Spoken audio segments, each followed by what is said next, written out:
सुप्रभात। बाबा कहते हैं, मेरे प्यारे बच्चे, तुम बुलाओ और मैं ना आऊँ, ये कैसे हो सकता है। तुम्हारे भाव के वश में हूँ। आवश्यक नहीं कि तुम मुझे विशेष भोग लगाओ तभी मैं आऊँ। तुम मेरे लिए कुछ विशेष मंत्र करो तभी मैं आऊँ। तुम मुझे जिस भाव से देखते हो, तुम्हारी वो दृष्टि, प्यार भरी दृष्टि बहुत है मेरे लिए। मैं तो तुम्हारी भक्ति के वश में हूँ, विश्वास के वश में हूँ।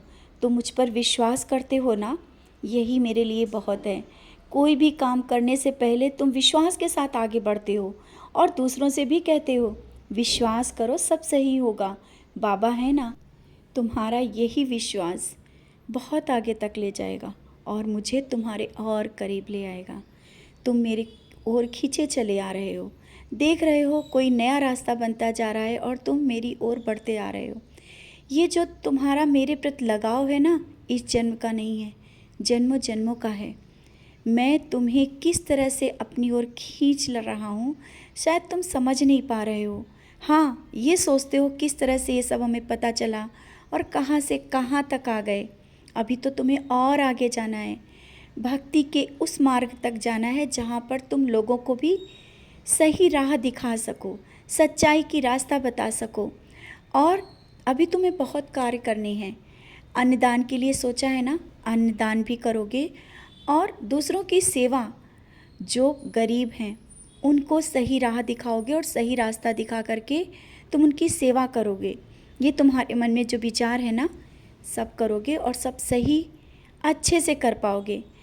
ये मत सोचो कि कहाँ से करोगे, कैसे करोगे, तुम्हारे पास तो वो सब नहीं है जितना तुम जैसा करना चाहते हो।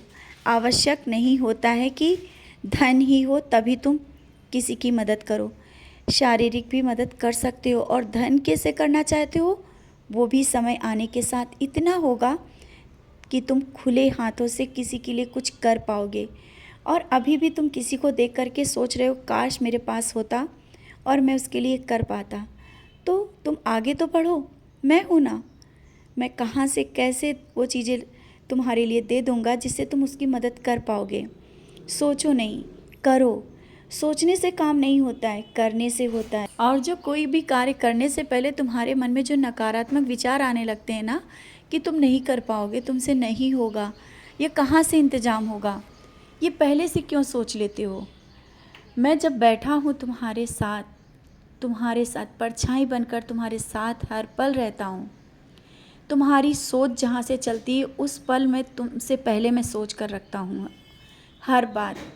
और तुम बोलो या ना बोलो, किसी से मत बोलो, लेकिन मैं तो जानता हूँ ना कि तुम क्या सोच रहे हो। तो जो कार्य करना चाहते हो खुले दिल से करो और आगे बढ़ो। अगर तुम आगे बढ़ोगे तो इंतज़ाम तो मैं करूँगा, वो कार्य मैं पूरा करवाऊँगा। जो मन में विचार चल रहे हैं ना कि कार्य होगा या नहीं होगा, तो निश्चिंत रहो, बहुत ही अच्छा होगा। बस ये सोच करके रखो कि जो भी कार्य तुम करने जा रहे हो अच्छा होगा और बहुत अच्छा हो जाएगा। नौकरी के लेके जो तुम बार बार सोच रहे हो कि जो नौकरी तुम करना चाहते हो उस तरह से तुम्हें नहीं मिल पा रही है, तो धीरे धीरे आगे तो बढ़ो। तुम चाहते हो कि अचानक ही तुम ऊपर पहुंच जाओ, जब पहली सीढ़ी चढ़ोगे तभी तो ऊपर चढ़ पाओगे। विश्वास रखो, पहली सीढ़ी पर कदम रखो, ऊपर मैं हाथ लगा कर चढ़ा दूंगा। कर्म करो, कर्म से पीछे मत हटो। ये मत करो कि सोचते रहो कि मैं आगे बढ़ूँ कैसे, या ये जो काम है ये सही नहीं है, अच्छा काम होना चाहिए। अच्छा काम मिलेगा, पहले शुरुआत तुम्हें करनी होगी, छोटे से थोड़े से, तब बहुत अच्छा हो जाएगा। घर परिवार की चिंता को लेकर के जो तुम्हारे मन में इतने प्रश्न उठते हैं ना, लोगों की बातें जब सुनते हो तो तुम्हारा मन बेचैन होता है। बच्चे, बार बार कहता हूँ, लोगों का काम है कहना। तुम कभी भी कितना भी अच्छा करोगे, लोगों को नहीं समझ में आएगा। तुम उनको क्यों समझाने बैठते हो, अपने समय को क्यों व्यर्थ करते हो। उनको समझाते हो, वो नहीं समझेंगे। समझेंगे जब उनके ऊपर वो चीज़ें आएंगी। तुम सोच रहे हो कि उनको समझाने से समझ जाएं और शायद वो परेशानियों से निकल आएं। जो जिसको कार्य करना होता है और जो भोगना होता है वो उनके कर्म है, कर्मों के अनुसार उन्हें मिलेगा। तो तुम्हारा कर्म था कि तुमने उन्हें बताया। ये मत परेशान हो कि वो सही रास्ते पे चल रहे हैं या नहीं चल रहे हैं, वो क्या कह रहे हैं। धीरे धीरे उन्हें भी मैं अपनी ओर खींचूँगा, लेकिन अभी समय लगेगा। लेकिन इसके लिए तुम ये मत परेशान हो कि उन्हें कोई बहुत बड़ी परेशानी आ जाएगी या कुछ बहुत बड़ा दुख होगा या जो बीमारी है बहुत बड़ी होगी। ऐसा कुछ भी नहीं होगा। मैं अपने तरीके से उन्हें अपनी ओर खींच लूँगा। बहुत ही जल्दी हर एक कार्य जैसा तुम चाहते हो वैसा ही होगा।